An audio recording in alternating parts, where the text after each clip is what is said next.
Hi guys, ఈరోజు నేను ఇడ్లీ పాత్ర లేకుండా ఇడ్లీ ఎలా ప్రిపేర్ చేయాలో చూపిస్తున్నాను.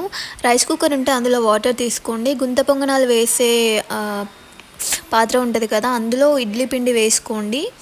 తర్వాత క్యాప్ పెట్టి ఒక 15 మినిట్స్ ఉంచిన తర్వాత ఇడ్లీలు ఇలా వచ్చాయండి. ఇప్పుడు నేను సెకండ్ సైడ్ కూడా ఫ్లిప్ చేసుకుంటున్నాను.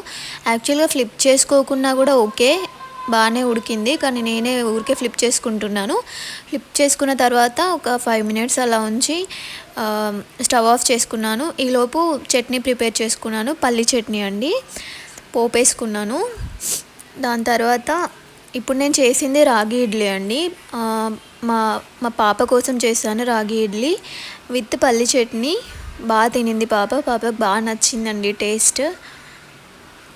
ఓకే గైస్, ప్లీజ్ నా ఛానల్కి సబ్స్క్రైబ్ చేసుకోండి. నేనైతే 1K సబ్స్క్రైబర్స్ 4000 వాచ్ అవర్స్ గురించి వెయిట్ చేస్తున్నాను. ప్లీజ్ సబ్స్క్రైబ్ చేసుకోండి.